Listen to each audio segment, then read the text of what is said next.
নমস্কাৰ ছাত্ৰ ছাত্ৰীসকল মোৰ চেনেললৈ তোমালোকক স্বাগতম জনাইছো আজি এটা নতুন পাঠৰ ভিডিও বনাবলৈ আৰম্ভ কৰিছো চেপ্টাৰটোৰ নাম হ'ল কাৰ্বন আৰু তাৰ যৌগ কাৰ্বন এণ্ড ইটস কম্পাউণ্ডছ মই ইতিমধ্যে তোমালোকৰ বিজ্ঞানৰ 4টা পাঠৰ ভিডিও কমপ্লিট দিবলৈ চেষ্টা কৰিছো আৰু তাৰ পিছত তোমালোকক মই সুধিছিলো বহুতে এই পাঠটোৰ ভিডিও বনাবলৈ কোৱাৰ কাৰণে আজি এটো আৰম্ভ কৰিবলৈ ওলাইছো আশা কৰো তোমালোকৰ হেল্প হ'ব পাঠটোলৈ যোৱাৰ আগতে তোমালোকে কেইটামান কথা জানি ললে বেছি ভাল হ'ব বুলি ভাবিছো তোমালোকক ইতিমধ্যে মই পিৰিয়ডিক ক্লাসিফিকেশন অফ এলিমেন্টস অৰ্থাৎ পৰ্যাবৃত্ত তালিকাৰ শ্ৰেণী বিভাজন মৌলসমূহৰ সেই পাঠটোত বিভিন্ন মৌলৰ বিষয়ে তোমালোকে গম পাইছাই মই আলোচনা কৰিছো আৰু সেই মৌলসমূহ সদায় জানো প্ৰকৃতিত মৌল হিচাপে পোৱা যায় ইহতক কেতিয়াও সিঙ্গল মৌল হিচাপে পোৱা নাযায় ইহতে সদায় আন মৌলৰ লগত বা নিজৰ লগতে যৌগ গঠন কৰে দুটা বা ততোধিক মৌল লগ হৈ যেতিয়া যৌগ গঠন কৰে তেতিয়া সেই মৌলসমূহৰ মাজত কিছুমান বন্ধনীৰ সৃষ্টি হয় আৰু ৰাসায়নিক যৌগসমূহৰ মাজৰ বন্ধনী 4 প্ৰকাৰৰ হয় প্ৰথমবিধ বন্ধনী হ'ল ইলেক্ট্ৰযুজি বা আয়নীয় বন্ধনী যাক ইংৰাজীত কোৱা হয় আয়নিক বন্ড 2 নম্বৰতে আহে সহযোজী বন্ধনী যাক কোৱা হয় কোভেলেন্ট বন্ড আৰু 3 নম্বৰতে আহে হাইড্ৰোজেন বন্ধনী অৰ্থাৎ হাইড্ৰোজেন বন্ড আৰু 4 নম্বৰৰ বন্ধনীটো হ'ল ভান্ডাৰৱালৰ বন্ধনী বা ভান্ডাৰৱালছ বন্ড বা ভান্ডাৰৱালছ ইন্টাৰেকশনছ বুলিও কোৱা হয় তো আমাৰ প্ৰকৃতিত যিসমূহ যৌগ পোৱা যায় সেই যৌগসমূহ এই 4 প্ৰকাৰৰ ভিতৰত যিকোনো এবিধ বা দুবিধ এনেকুৱা এই বন্ধনী বিলাকৰ জৰিয়তে যৌগ গঠন হৈ থাকে মৌলসমূহ লগ খায় এতিয়া তোমালোকক এই পিছৰ দুবিধৰ প্ৰয়োজন নাই বাৰু 10ত এখিনি হায়াৰ ক্লাছত পাবাগে কিন্তু এই যেটো 1 নম্বৰটো আয়নীয় বন্ধনী বা আয়নিক বন্ড আৰু 2 নম্বৰটো সহযোজী বন্ধনী বা কোভেলেন্ট বন্ড এই দুটা তোমালোকক লাগিব আয়নিক বন্ডটো লাগিব তোমালোকৰ ধাতু আৰু অধাতু চেপ্টাৰটোৰ কাৰণে আৰু যেটো সহযোজী বন্ধনী হেতু দৰকাৰ হ'ব এতিয়া এই চেপ্টাৰটো অৰ্থাৎ কাৰ্বন আৰু তাৰ যৌগ পাঠটোৰ কাৰণে প্ৰথমতে মই অকন তোমালোকক ইলেক্ট্ৰযুজি বা আয়নীয় বন্ধনীৰ বিষয়ে কৈ ল'ব বিচাৰিছো মই যদিও সেই পাঠটোৰ ভিডিও এতিয়ালৈকে বনোৱা নাই ধাতু আৰু অধাতু তথাপিও মই অকমান তোমালোকক আয়নিক বন্ডৰ বিষয়ে ক'ব বিচাৰিছো ধাতু আৰু অধাতু লগ হৈ গঠন হোৱা যৌগসমূহত আয়নীয় বন্ধনী অৰ্থাৎ আয়নিক বন্ড পোৱা যায় ইয়াৰ এটা উদাহৰণ হ'ল সোডিয়াম ক্লোৰাইড এটো আমাৰ একদম জানা শুনা এটা যৌগ হয়নে যেটো আমাৰ সকলোৰে ঘৰত ব্যৱহাৰ হৈ থাকে আমাৰ যেটো খোৱা নিমখটো হয়নে এতে ইয়াত সোৱা সোডিয়াম ধাতু আৰু ক্লোৰিনটো অধাতু এই দুটাৰ মাজত বিক্ৰিয়া ঘটি পেলাই সোডিয়াম ক্লোৰাইড যৌগটো গঠন হৈছে আৰু ইহতৰ মাজত আয়নিক বন্ড আছে এতিয়া হে আয়নিক বন্ডটো কি অকমান বুজাবলৈ চেষ্টা কৰিছো সোৱা সোডিয়ামৰ পাৰমাণবিক সংখ্যা 11 হয়নে তাৰ ইলেক্ট্ৰনীয় বিন্যাসটো কি হয় 281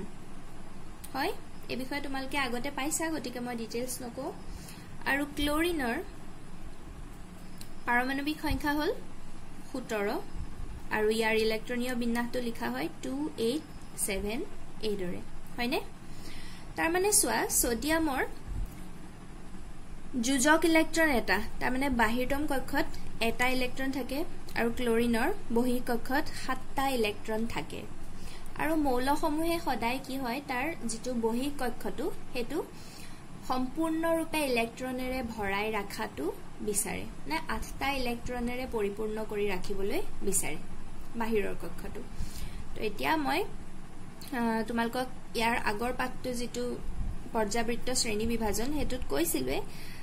যিবিলাক ধাতু হয় ধাতু বিলাকৰ ক্ষেত্ৰত বাহিৰৰ কক্ষত এটা দুটা বা তিনটা ইলেক্ট্ৰন থাকে তো ইহতে সোৱা বেলেগৰ পৰা বেছিকৈ গ্ৰহণ কৰাত থাকি এই এটা ইলেক্ট্ৰন আছে সোডিয়ামৰ ক্ষেত্ৰত সোৱা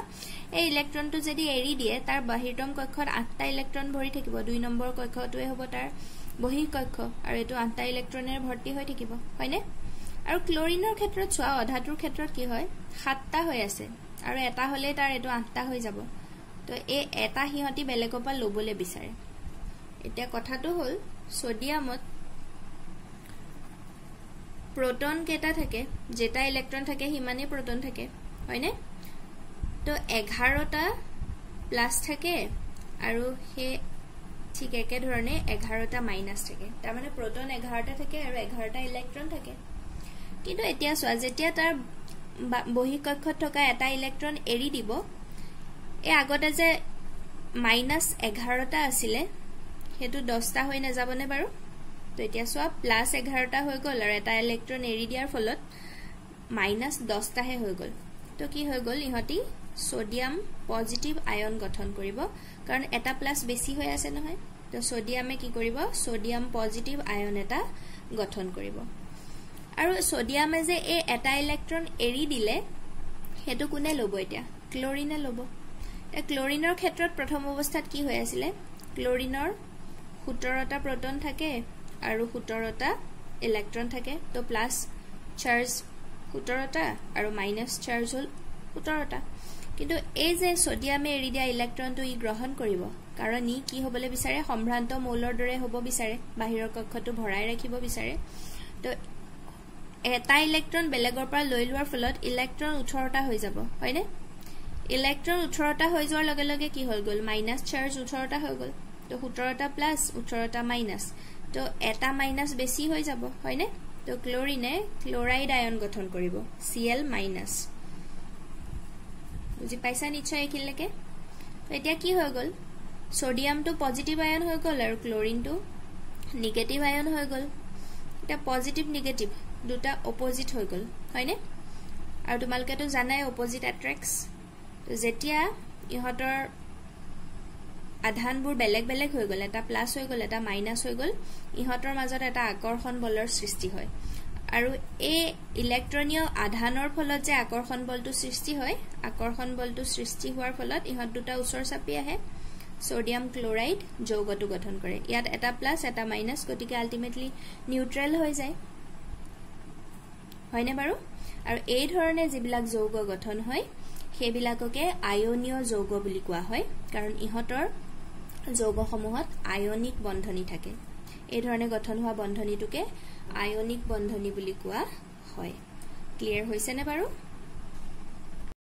কিন্তু কাৰ্বনৰ দৰে যিসমূহ যৌগ আছে সেই সমূহৰ ক্ষেত্ৰত এনেকৈ আয়নীয় বন্ধনী গঠন কৰাত বহুত ক্ষেত্ৰত অসুবিধা আহি পৰে এটো কিয় আহে সোৱা কাৰ্বনৰ পাৰমাণৱিক সংখ্যা হ'ল 6 আৰু গতিকে তাৰ ইলেক্ট্ৰনীয় বিন্যাস কিদৰে লিখা হয় 2 4 হয়নে অৰ্থাৎ বহিঃ কক্ষত কেটা ইলেক্ট্ৰন আছে 4টা ইলেক্ট্ৰন আছে এতিয়া সকলো মৌলৰেটো মন যায় যে বহিঃ কক্ষটো ফিল আপ কৰি ৰাখক 8টা ইলেক্ট্ৰন দি এতিয়া সোৱা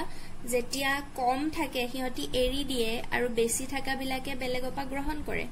কিন্তু কাৰ্বনৰ ক্ষেত্ৰত সোৱা 4টা ইলেক্ট্ৰন আছে হ'বলে বিচাৰিছে 8টা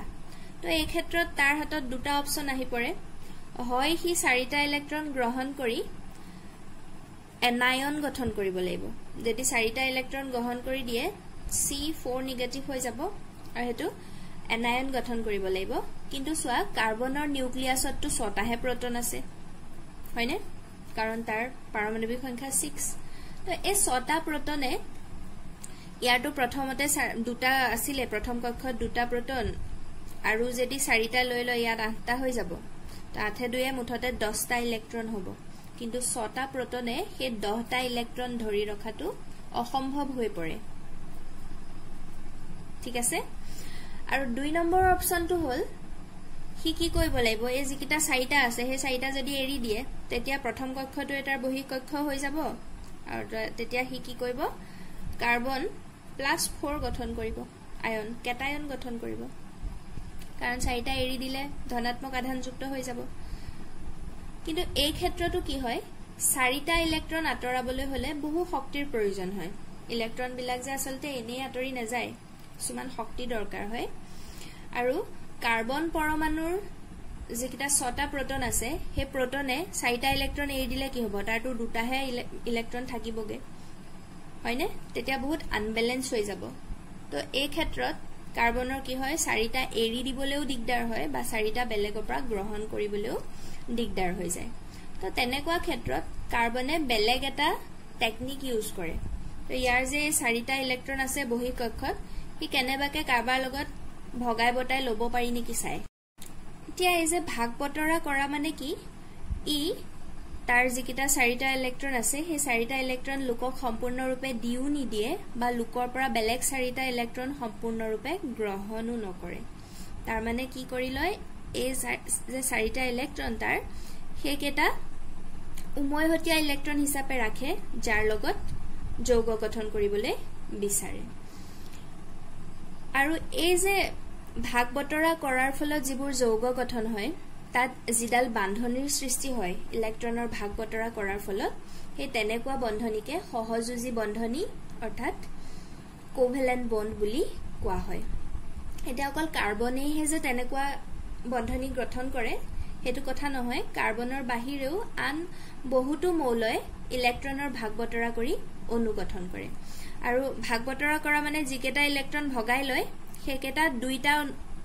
মৌলৰে উমৈহতীয়া ইলেক্ট্ৰন হিচাপে থাকে যে তোমালকক কাৰ্বনলৈ যোৱাৰ আগতে অকমান হাইড্ৰোজেনে কি ধৰণে ভাগ বটৰা কৰে হেতু চাই ললে সহজ হ'ব বুলি ভাবিছো গতিকে প্ৰথম হাইড্ৰোজেন মৌলয়ে প্ৰকৃতিত থাকুতে কি কৰে হাইড্ৰোজেন যৌগ হিচাপে থাকে H2 হিচাপে থাকে দুটা হাইড্ৰোজেন মৌল লগ লাগি হয়নে তো হিহতেও সহযোজী বন্ধনীৰ দ্বাৰাহে দুইটা একজুট হৈ থাকে যৌগ গঠন কৰে তো হেতু আগতে চাই লোৱা তেতিয়া ক্লিয়াৰ হ'ব বেছিকৈ এইখিনতে অকনমান সোৱা যদি পৰীক্ষাত সহযোজী বন্ধনীৰ ডেফিনিশন লিখিবলৈ আহে এই ধৰণে লিখিব লাগিব কিছুমান মৌলই যৌগ গঠন কৰিবলৈ আন মৌলৰ লগত ইলেক্ট্ৰনৰ ভাগ বটৰা কৰে এইদৰে ইলেক্ট্ৰনৰ ভাগ বটৰা কৰাৰ ফলত উৎপন্ন হোৱা বন্ধনীক সহযোজী বন্ধনী বোলা হয় আৰু এনেকুৱা যৌগবিলাকক সহযোজী যৌগ বুলিও কোৱা হয় আৰু মই কি কৈছো কাৰ্বনলৈ যোৱাৰ আগতে প্ৰথম হাইড্ৰোজেনৰ কথাটো চাই লোৱা প্ৰকৃতিত হাইড্ৰোজেন সদায় H2 হিচাপে যৌগ গঠন কৰি থাকে অৰ্থাৎ দুটা হাইড্ৰোজেন মৌল লগ হৈ পেলাই হাইড্ৰোজেন যৌগ গঠন হয় এতিয়া তোমালকেটো জানাই হাইড্ৰোজেনৰ কি হয় এটা ইলেক্ট্ৰন থাকে হয়নে হাইড্ৰোজেনৰ এটা ইলেক্ট্ৰন থাকে আৰু এটা কথা মনত ৰাখিবা এই চ্যাপ্টাৰটোত তোমালকৰ যৌগসমূহ আকিবলৈ আহিব আৰু আকুতে যিবিলাক যোজক ইলেক্ট্ৰন সেই যোজক ইলেক্ট্ৰন বিলাক তোমালকে দেখুৱাব লাগিব আৰু যোজক ইলেক্ট্ৰন বিলাক সদায় ডট সিম্বল বা ক্ৰস সিম্বল দি দেখুৱা হয় তো মই হাইড্ৰোজেনৰ ক্ষেত্ৰত ডট সিম্বল ইউজ কৰিছো একে জাতীয় মৌলৰ ক্ষেত্ৰত একে জাতীয় সিম্বল ইউজ কৰিবা মৌল বেলেগ বেলেগ হলে তোমালকে এটাত ডট দিব পাৰা এটাত ক্ৰস দিব পাৰা তেতিয়া ডিস্টিংক্ট হয় তো এতিয়া হাইড্ৰোজেনৰ যোজক ইলেক্ট্ৰন বা এটাই ইলেক্ট্ৰন থাকে তাৰ গতিকে এটা ইলেক্ট্ৰন আছে হয়নে এটো এটা মৌল কিন্তু H2 যৌগটোত আৰু এটা হাইড্ৰোজেন থাকিব তো ইটো হাইড্ৰোজেনৰ কি হ'ব এটাই ইলেক্ট্ৰন হয়নে এতিয়া যেতিয়া কি হ'ব ইটো এটো এৰিও দিব নোৱাৰে তাৰ এটাই বস্তু আছে আৰু এৰি দিলে কি হ'ব তাৰটো দিগদাৰ হৈ যাব হিটো হাইড্ৰোজেন প্লাস হৈ যাব তো আৰু কাবাপা গ্ৰহণ কৰিবও নোৱাৰে এনেকুৱা ক্ষেত্ৰত তাৰ এটাই অপচন থাকিল ভাগ বটৰা কৰিব লাগিব হয়নে তো এতিয়া ভাগ বটৰা কেনেকে কৰে সোৱা দুইটা উচ্চৰ চাপি আহে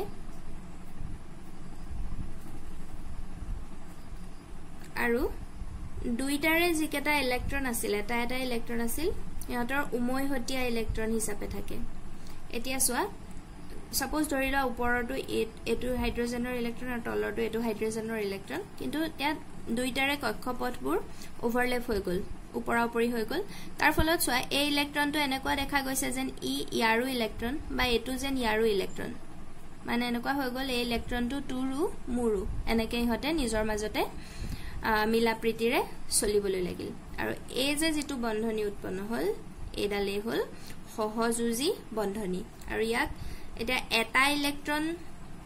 শেয়াৰ কৰিছে ভাগ বটৰা কৰিছে তো এডাল বন্ধনীৰ সৃষ্টি হৈছে আৰু হেডালক এনেকৈ লিখা হয় H' H বুজি পাইছানে বাৰু মোক জনাবাচোন বুজি পাইছানে নাই নহলে মই আৰু সহজকে বুজাবলৈ চেষ্টা কৰিম ঠিক আছে তাৰ পিছত চোৱা ক্লোৰিনৰটো চাই লোৱা এবাৰ ক্লোৰিনটো প্ৰকৃতিত Cl2 হিচাপে থাকে হয় এতিয়া ক্লোৰিনৰ ক্ষেত্ৰত কি হয় চোৱা ক্লোৰিনৰ যোজক ইলেক্ট্ৰন কেইটা বাৰু 7টা থাকে বহি কক্ষত 7টা ইলেক্ট্ৰন থাকে এতিয়া ইয়াৰ চোৱা ক্লোৰিনৰ ইলেক্ট্ৰন কেইটা মই যেনবা ক্ৰস চিন দি বুজাইছো ঠিক আছে তো এদৰে 7টা ইলেক্ট্ৰন আছে যোজক ইলেক্ট্ৰন কিটাহে সদায় দেখুৱা হয় দে মনত ৰাখিবা কো ক্লোৰিনটো দুটা আছে তো আৰু এটা ক্লোৰিন থাকিব আৰু হে ক্লোৰিনটোৰো 7টা যোজক ইলেক্ট্ৰন থাকিব এই ধৰণে হয়নে তো ইহতৰ কি হ'ব 8টাটো কৰিবলৈ বিচাৰে এটা এটো চোৱা ইটো ইয়াক এৰি দিলে ইয়াত 6টা ইলেক্ট্ৰন হে থাকিব বা ই এৰি দিলেও দিগদাৰ হ'ব তো দুইটাই কি কৈ দিয়ে মিলামিছা আৰম্ভ কৰি দিয়ে হ'ব দে একো নাই আমি ভগাই লম তো এনেকুৱা স্থিতিলে আহি যায় দুইটা ক্লোৰিন তো কি হৈ যায় ইহতৰ কক্ষপথ বিলাক ওভাৰল্যাপ হৈ যায় আৰু ওভাৰল্যাপ হোৱাৰ ফলত কি হৈ যায় দুইটাকে তো এটা এটা ইলেক্ট্ৰন লাগে হয়নে তো বাকি 6টা ঠিকই আছে হেকিটা একো প্ৰবলেম নাই কি হিয়তে নিজৰ মতে থাকিব কিন্তু বাকি ইয়াৰ 7 নম্বৰটো আৰু ইয়াৰ 7 নম্বৰটো ইটোৱে হিটুক ভগাই লয় তো তাৰ ফলত কি হৈ গল ইয়াৰ পা এটা ইয়ালে আহি যোৱা নিচিনা হল আৰু ইয়াৰটো তাৰ লগলে গুছি যোৱা নিচিনা হল তাৰ মানে মিলাপ্ৰীতি হৈ গল আৰু দুইটাৰ তো এই যে এটা এটা ইলেক্ট্ৰন ভগাই ললে আৰু ভগাই লোৱাটো সদায় দুইটাৰে কক্ষপথ ওভাৰল্যাপ হোৱাৰ হে মাজৰ জায়গাকনত এই ধৰণে দেখুৱা হয় তো ইহতেও কি কৰিছে সহযোজী বান্ধনী গঠন কৰিছে আৰু ইয়াটো এটা ইলেক্ট্ৰন হে ভাগ বতৰা কৰিছে গতিকে ইয়া কেনেকে Cl ড্যাশ Cl বুলি লিখা হয় ঠিক আছে এটা সদায়নো এটা ইলেক্ট্ৰন শেয়াৰ কৰিবনে এটাতকৈ বেছিওটো কৰিব পাৰে কিছু মানে তো তেনেকুৱা এটা চাইলো ধৰা অক্সিজেনৰ ক্ষেত্ৰত চাও কেনেকুৱা হ'ব অক্সিজেনো যৌগ গঠন কৰি O2 হিচাপে থাকে হয়নে তো এটো হাইড্ৰোজেনৰ আছিল O2 হিচাপে থাকে গতিকে অক্সিজেনৰ দুটা মৌল লগ হৈ থাকিব তে অক্সিজেনৰ যোজক ইলেক্ট্ৰনৰ সংখ্যা কিমান বাৰু কাৰ মনত আছে অক্সিজেনৰ 6টা যোজক ইলেক্ট্ৰন থাকে হয়নে তো এতিয়া কেনেকে থাকিব হেকিটা এই ধৰণে 6টা থাকিব কিন্তু ইহতে কি কৰিবলৈ বিচাৰে তো 8টা কৰিব লাগিব হয় নহয় তো এতিয়া 6টা পা 8টা হ'বলে হলে দুটা লাগিব ইটুকু দুটা লাগে হিটুকু দুটা লাগে তো হিয়তি কেটা ভগাব লাগিব বাও এটোৱেও যদি তাৰ নিজৰ দুটা ইটুক আধা লবলে দিয়ে আৰু ইউ যদি তাৰ দুটা ইটুক আধা লবলে দিয়ে তেতিয়া হলে কি হ'ব 6 2 8টা 8টা দুইটাই পাই যাব হয়নে তো হিয়তি হে টেকনিকটোৱে ব্যৱহাৰ কৰে কি কৰে দুইটাৰে কক্ষপথ এই ধৰণে ওভাৰল্যাপ হৈ যায়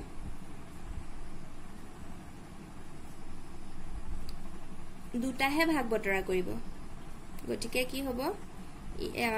বাকি কিটা বাকি 4টা নিজৰ জায়গাতে থাকিব তোমালকে যিমান পাৰা গুল কিটা ভালকে কৰিবলৈ চাবা তা দেখিবলৈ ভাল হয় চিত্ৰটো তো ইয়াৰ দুটা শেয়াৰ এটোৱেও দুটা শেয়াৰ কৰিব হিটোও দুটা শেয়াৰ কৰিব আৰু শেয়াৰ কৰা ইলেক্ট্ৰন বিলা সদায় হে মাজৰ ওভাৰল্যাপ হোৱা জায়গাকনত ৰাখিব লাগে হয়নে তো ই নিজৰ দুটা এফালে দি দিব আৰু ইউ তাৰ দুটা এফালে দি দিব তো কি হল ইয়াৰ দুটা ইয়াৰ নিচিনাও হৈ গল আৰু ইয়াত এটোৰ দুটা ইয়াৰ নিচিনাও হৈ গল তো ইয়াত টোটাল কেটা হৈ গল সো ইয়াৰ কক্ষপথৰ ভিতৰত 1 2 3 4 5 6 7 8টা আৰু এটোৰ কক্ষপথটো 4টা 4 4 8টা হৈ গল তো দুইটাৰে যেন 8টা 8টা ফুলফিল হৈ গল তেনেকুৱা নিচিনা হয় আৰু হি O2 অক্সিজেন অণু গঠন কৰে আৰু ইহতৰ মাজত সোৱা দুটা ইলেক্ট্ৰনৰ ভাগ বতৰা হয় দুডাল সহযোজী বন্ধনী সৃষ্টি হয় তো ইহতক এনেকৈ ৰিপ্ৰেজেন্ট কৰা হয় ঠিক আছে আকৌ তোমালোকে নাইট্ৰজেনৰ ক্ষেত্ৰত যদি সোৱা নাইট্ৰজেনৰ বহিকক্ষত 5টা থাকে তো নাইট্ৰজেনে অণু গঠন কৰোতে দুটা নাইট্ৰজেন যদি লগ হয় হিয়তি 3টা ইলেক্ট্ৰন শেয়াৰ কৰিব লাগিব আৰু 3টা ইলেক্ট্ৰন শেয়াৰ কৰিলে কি ধৰণে বন্ধনী গঠন হ'ব হেতু তোমালোকক মই হোমৱৰ্ক দিলু দেই তোমালোকে পাৰিছানে নাই মোক জনাবাচোন কৰি পেলাই ঠিক আছে এবাৰ চোৱা যদি যৌগটোত দুটা বেলেগ বেলেগ মৌল থাকে তেতিয়া কেনে ধৰণে আঁকিব লাগিব তেনেকুৱা এটা উদাহৰণ ধৰা পানীৰ যৌগটোৰ কথাকে ল'ব পাৰা পানীৰ যৌগটো কি ধৰণে লিখা হয় H2O তাৰ মানে ইয়াতে হাইড্ৰোজেনৰ দুটা মৌল থাকিব আৰু অক্সিজেনৰ এটা পৰমাণু থাকিব হয়নে এতিয়া চোৱা মই তোমালোকক বুজিবৰ কাৰণে প্ৰথম সিঙ্গল সিঙ্গল কে আঁকি দিও হাইড্ৰোজেনৰ ক্ষেত্ৰত কি হয় হাইড্ৰোজেনটোক যেতিয়া তাৰ যোজক ইলেক্ট্ৰনৰ সৈতে আঁকা হয় ইয়াৰ এটা থাকিব ইলেক্ট্ৰন হয়নে হাইড্ৰোজেনৰ ইলেক্ট্ৰনটোক মই ডট হিচাপে দেখুৱাইছো আৰু অক্সিজেনৰ ক্ষেত্ৰত কি হয় অক্সিজেনৰ যোজক ইলেক্ট্ৰন 6টা গতিকে হে 6টা ইলেক্ট্ৰন দেখুৱাব লাগিব আৰু অক্সিজেনৰ ইলেক্ট্ৰন কিটাক মই ক্ৰস সিম্বল দি ৰিপ্ৰেজেন্ট কৰিছো ঠিক আছে এনেকুৱা হাইড্ৰোজেনৰটো দুটা থাকিব অক্সিজেনৰ এটাই আছে এতিয়া চোৱা হাইড্ৰোজেনক তাৰ বহি কক্ষ সম্পূৰ্ণ কৰিবলৈ আৰু কেটা লাগে এটা লাগে কিন্তু অক্সিজেনক কেটা লাগে তাৰ 6টা আছে 8টা বনাব লাগিব 8টা বনাবলে হলে দুটা লাগিব আৰু হাইড্ৰোজেনৰ যেহেতু এটাই কক্ষ প্ৰথম কক্ষটোত ম্যাক্সিমাম দুটাহে ধৰে গতিকে তাক আৰু এটা হলে হৈ যাব কিন্তু অক্সিজেনৰটো দ্বিতীয় কক্ষ আহি যায় তো 8টা কৰিব লাগিব 8টা কৰিবলৈ হলে ইয়াক আৰু দুটা লাগে তো এটা হাইড্ৰোজেনৰ পৰা এটা ইলেক্ট্ৰন হে ভগাব পাৰিব তো আৰু এটা লাগি যায় সেই কাৰণে হাইড্ৰোজেন আসলতে দুটা লাগে তো একেটা আঁকিব নালাগে তোমালকে পৰীক্ষাত বা দৰকাৰ হলে ৰাফ কে বনাই লব পাৰা যদি ডাইৰেক্ট আঁকিবলৈ অসুবিধা পোৱা এতিয়া চোৱা হাইড্ৰোজেন সৰি পানীৰ অণুটো গঠন হতে কি কৰিব অক্সিজেনটো ধৰা মই মাজতে আঁকি দিলো তো অকমান ডাঙৰকে দি দিলো যে ইয়াৰ এটাৰ পৰা গম পাইছে ইয়াক দুটা বনাব লাগে তো এটা হাইড্ৰোজেনৰ লগত এটা শেয়াৰ কৰিব আৰু আনটো হাইড্ৰোজেনৰ লগত আন এটা ইলেক্ট্ৰন শেয়াৰ কৰিব তো বাকি চাৰিটা নিজৰ জায়গাতে থাকিব হয়নে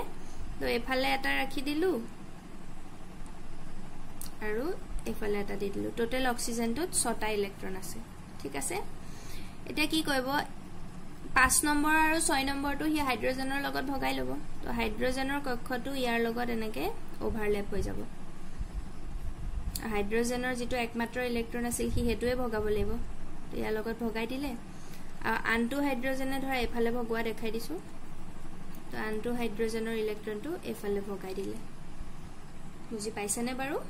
তো এতিয়া অক্সিজেনৰ টোটাল কেটা হৈ গল 1 2 3 4 5 6 7 8টা হৈ গল আৰু হাইড্ৰোজেনৰ দুটা এফালৰ হাইড্ৰোজেনটোৰ দুটা হৈ গল তো হিহঁতৰ শৰ্তসমূহ পুৰা হৈ গল তো এই ধৰণে পানীৰ অণুটো গঠন হয় আৰু ইয়াক বন্ড হিচাপে লিখিলে H-O-H এই ধৰণে লিখা হয় ক্লিয়াৰ হৈছে নে বাৰু আৰু এটা উদাহৰণ চোৱা এটো খুব আহি থাকে পৰীক্ষাত এমোনিয়া NH3 এতিয়া এমোনিয়াত চোৱা এটা নাইট্ৰজেন থাকে আৰু তিনিটা হাইড্ৰোজেন থাকে এতিয়া প্ৰথম মই ডাইৰেক্ট আঁকিছো দে এবাৰ নাইট্ৰজেনৰ যোজক ইলেক্ট্ৰনৰ সংখ্যা 5টা হয়নে তো ই 8টা কৰিবলৈ হলে তাক বেলেগপা 3টা লাগিব 3টা হাইড্ৰোজেনৰ পৰা এটা এটাকে মুঠতে 3টা ভাগ বতৰা কৰি লয় ঠিক আছে তো গতিকে মই প্ৰথম নাইট্ৰজেনটোৱে আঁকিছো এটো নাইট্ৰজেন আৰু তাৰ যোজক ইলেক্ট্ৰন 5টা আৰু নাইট্ৰজেনৰ কিটা মই ধৰা ক্ৰস দি পেলাই বুজাইছো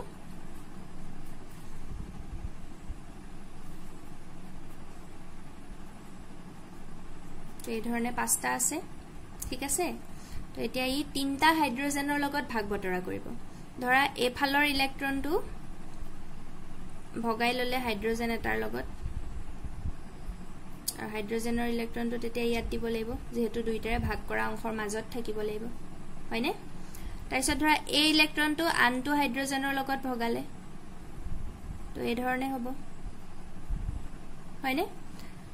এতিয়ালৈকে কেটা হল 1 2 3 4 5 6 7টা হৈ আছে তো 7 নম্বৰটোৰ লগত আৰু এটা আহিব লাগিব তো এটো ভগাই লবহি তো 3 নম্বৰ হাইড্ৰোজেনটোৰ লগত এই ধৰণে ভগাই লোৱাৰ ফলত নাইট্ৰজেনৰ টোটাল কেটা হৈ গল 8টা হৈ গল আৰু প্ৰত্যেকটো হাইড্ৰজেনৰে দুটা দুটা পাই যোৱা নিচিনা হল হয়নে এমোনিয়াৰ যেতিয়া ইলেক্ট্ৰন বিন্দু আঁকিবলৈ আহিব এই ধৰণে আঁকিব লাগিব আৰু ইয়াক বান্ধনীটো দেখুৱাবলৈ হলে HNH দুটাহে হল আৰু এটা ইফালে দি দিব পাৰা বা ওপৰ ফালেও দিব পাৰি হয়নে তো এই ধৰণে প্ৰত্যেকটোৰে লগত সোৱা এটা এটাই ইলেক্ট্ৰন ভাগ বতৰা কৰিছে গতিকে এডাল এডালে বান্ধনীৰ সৃষ্টি হৈছে ঠিক আছে এবাৰ এটা কাৰ্বনৰ যৌগ লোৱা ধৰা মিথেনৰ সিম্বল হল CH4 তাৰমানে কাৰ্বন এটা আৰু হাইড্ৰজেন 4টা গতিকে প্ৰথম কাৰ্বনটোৱে আঁকিলো কাৰ্বনৰ যোজক ইলেক্ট্ৰন 4টা গতিকে তাৰ গোলবোৰ ঠিক নহয় দে একদম হাতখন বেকা গতিকে তোমালোকে এক্সামত খুব ধুনিয়াকে আঁকিবা চিত্ৰটো কম্পাস ব্যৱহাৰ কৰিব পাৰা গোলটো ভালকে কৰিবৰ কাৰণে তো ইয়াৰ কি হল 4টা ইলেক্ট্ৰন চাৰিফালে আছে এতিয়া ইটো 8টা কৰিবলৈ বিচাৰিব তো হে 8টা কেনেকৈ কৰিব এই যে 4টা হাইড্ৰজেন প্ৰত্যেকৰে লগত এটা এটা ভগাই লব তো প্ৰথমটো ধৰা এটা হাইড্ৰজেনৰ লগত ভগালে তো হাইড্ৰজেনে নিজৰটো এফালে দি দিলে কাৰ্বনেটাৰটো হাইড্ৰজেনক দি দিলে নেক্সট এফালৰটো আন এটা হাইড্ৰজেনৰ লগত ভগাব হয়নে তাৰ পিছৰটো আন এটা হাইড্ৰজেনৰ লগত ভগাব আৰু 4 নম্বৰটো 4 নম্বৰ হাইড্ৰজেনৰ লগত ভগাব তো ইয়াৰ ফলত কি হল কাৰ্বনৰ সোৱা কেটা হৈ গল 1 2 3 4 5 6 7 8টা আৰু প্ৰত্যেকটো হাইড্ৰজেনৰে দুটা দুটা হৈ গল হয়নে তো এটোৱে হল মিথেনৰ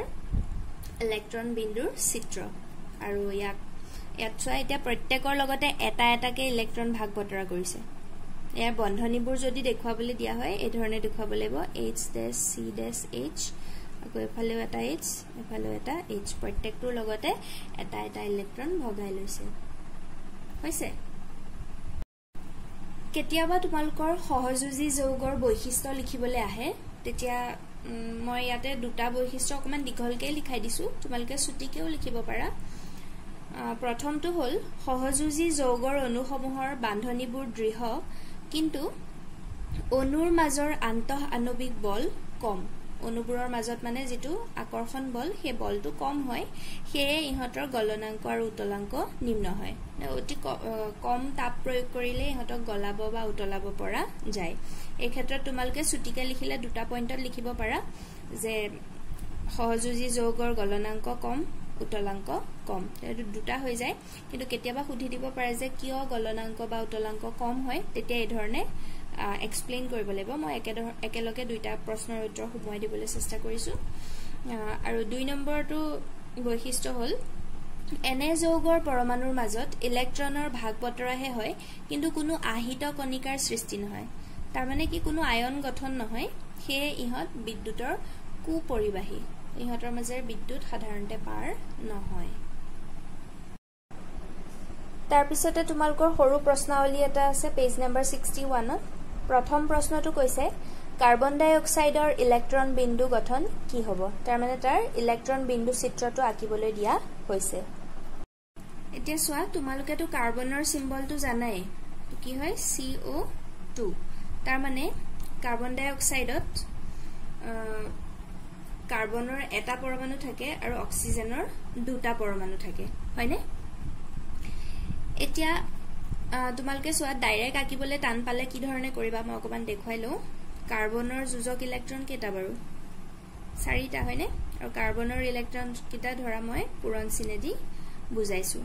আৰু অক্সিজেন দুটা অণু থাকিব বাৰু দুটা পৰমাণু থাকিব মই এটাই প্ৰথম আঁকি দেখুৱাইছো এটো জাস্ট এটা ৰাফ ডায়াগ্ৰাম হয় অক্সিজেনৰ প্ৰত্যেকটোতে যোজক ইলেক্ট্ৰন কেটা থাকে 6টা থাকে আৰু অক্সিজেনৰ কেটা এবাৰ মই যেনিবা ডট দি পেলাই দেখুৱাইছো এতিয়া সোৱা কাৰ্বনক 8টা ফিল আপ কৰিবলৈ কেটা লাগিব আৰু 4টা লাগে আৰু প্ৰত্যেকটো অক্সিজেনকে 6টাহে থাকে তো এটুকু দুটা লাগিব তো আন এটা অক্সিজেনো থাকিব তাকু দুটা লাগিব এতিয়া সোৱা অক্সিজেনে দুটা এই কাৰ্বনৰ দুটাৰ লগত ভাগ বতৰা কৰি লব তো তাৰ ফলত এটা অক্সিজেনৰ ফিল আপ হৈ গল কিন্তু কাৰ্বনৰ অক্সিজেনৰ পৰা দুটা লোৱাৰ ফলত 6টাহে হ'ল আৰু দুটা লাগে তো সেই দুটা কাৰ লগত ভগাব ইটো অক্সিজেনৰ পৰমাণুৰ লগত ভগাই ল'ব তো এটো এটা জাস্ট ৰাফকে এনেকৈ আঁকি ল'ব পাৰা তোমালোকে তেতিয়া তোমালোকৰ ক্লিয়াৰ হ'ব বস্তুটো কৰিবলৈ সুবিধা হ'ব এটা কাৰ্বন ডাই অক্সাইডৰ ইলেক্ট্ৰন বিন্দুৰ চিত্ৰটো এক্স্যাক্টলি কি হ'ব কাৰ্বনটো মাজতে আঁকিব লাগিব আৰু কাৰ্বনৰ দুটা ইহতি অক্সিজেনৰ লগত ভগাই ল'ব হয়নে তো দুটা অক্সিজেনৰ কাৰণে দুটা কক্ষ মই আঁকি লৈছো প্ৰথম হল যে কাৰ্বনে কি কৰিব অক্সিজেনে কি লাগে অক্সিজেনক দুটা লাগে হয়নে প্ৰথম অক্সিজেনৰটোকে বাৰু চাই ললো 6টা আছে দুটাহে ভগাব 4টা নিজৰ ফালে থাকিব তো দুটা এফালে আহি গল হয় কাৰ লগত ভগাব কাৰ্বনৰ দুটা লগত ভগাব হৈছে আৰু এটো অক্সিজেনৰ 4টা থাকিব বাকি দুটা ভগাব তো দুটা কাৰ্বনৰ ফালে দি দিলে আৰু কাৰ্বনে তাৰ বাকি থকা দুটা এটো অক্সিজেনৰ ফালে দি দিলে এটা কাৰ্বনৰ টোটাল কি হৈ গল ফালে 4টা এফালে 4টা 8টা আৰু প্ৰত্যেকটো অক্সিজেনৰ ক্ষেত্ৰত চোৱা 8টা ভৰ্তি হৈ গল তো এই ধৰণে কাৰ্বন ডাই অক্সাইড অণুটো গঠন হয় আৰু ইয়াৰ যেতিয়া বান্ধনী আঁকিবলৈ দিয়া হয় এই ধৰণে আঁকা হয় যেহেতু দুটা ইলেক্ট্ৰন শেয়াৰ হৈছে গতিকে O ডাবল ডেশ C O এই ধৰণে আঁকিব লাগিব ঠিক আছে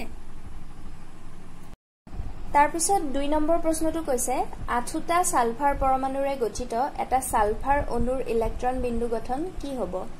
ইংগিত এটাও দি দিছে 8টাকৈ সালফাৰ পৰমাণু এটা বলয় আকৃতিত আছে তাৰ মানে সালফাৰ 8টা পৰমাণু লগ লাগি থাকিব আৰু হিহঁত বৃত্তাকাৰে সজ্জিত হৈ থাকিব বলয় আকৃতিত থাকিব তে সালফাৰৰ সংকেতটো হ'ল S8 তাৰ মানে 8টা সালফাৰৰ পৰমাণু লগ হৈ পেলাই সালফাৰ অণুটো গঠন হয় এতিয়া সালফাৰৰ পাৰমাণবিক সংখ্যা হ'ল 16 তাৰ ইলেক্ট্ৰনীয় বিন্যাস লিখিলে গম পোৱা যাব যে সালফাৰৰ বহি কক্ষত 6টা ইলেক্ট্ৰন থাকে তো প্ৰথম মই এটা ৰাফকে তোমালোকক বুজাই লবলৈ চেষ্টা কৰিছো এটো সোৱা মন দিবা সালফাৰটো আকুতে ময়ো কিন্তু মই 10ত থাকুতে বহুত টান পাইছিলো গতিকে এটো মন দি বুজিলোৱা তো সালফাৰৰ যোজক ইলেক্ট্ৰন 6টা মই কিটা ডট দিয়ে দেখুৱাইছো বাৰু 4টা হ'ল এফালে এটা দি দিছো ধৰা এফালে এটা দি দিছো টোটাল 6টা থাকে যোজক ইলেক্ট্ৰন হয়নে এতিয়া ই আকৌ সালফাৰৰ লগতে মিলি পেলাই যৌগ গঠন কৰিব হয়নে তো আৰু এটা সালফাৰ আছে জেনিবা তো এতিয়া এখিনটা আৰু এটা কথা চাইলবা 6টা যে আছে তাক 8টা কৰিব লাগে আৰু দুটা লাগে বেলেগৰ পৰা হয়নে তো ই কিন্তু দুটা ডাইৰেক্ট বেলেগৰ লগত ভাগ বতৰা কৰি নিদিয়ে যেতিয়া সালফাৰ যৌগ গঠন কৰি আছে এটা সালফাৰৰ লগত এটাকেহে শেয়াৰ কৰে তেতিয়াহে মিলিবগে তোমালোকে অকমান চালে বুজি পাবা তো আৰু এটা সালফাৰৰ লগত এটা ইলেক্ট্ৰন ভাগ বতৰা কৰিব তো ইটো সালফাৰৰ ক্ষেত্ৰত 5টা ইলেক্ট্ৰনটো থাকিবই 6 নম্বৰটো ইয়াৰ লগত ভগাই ল'ব ভগাই লোৱাৰ ফলত কি হৈ গল চোৱা আগৰ সালফাৰটোত 7টা হৈ গল আৰু এটোৱে ভগাই দিয়াৰ ফলত ইয়াটো 7টা হৈ গল তো এটুলে বাও পিছত যাম প্ৰথমতে লোৱা সালফাৰটোৰ ক্ষেত্ৰত চোৱা তো এটা 7টা হ'ল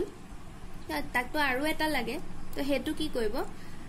আৰু এটা ইলেক্ট্ৰন বেলেগ এটা সালফাৰৰ লগত ভগাই ল'ব তো ধৰি ললো এফালৰ ইলেক্ট্ৰনটো ই আৰু এটা সালফাৰ পৰমাণুৰ লগত ভগাই ললে তো এটো সালফাৰৰ ক্ষেত্ৰটো কি হ'ব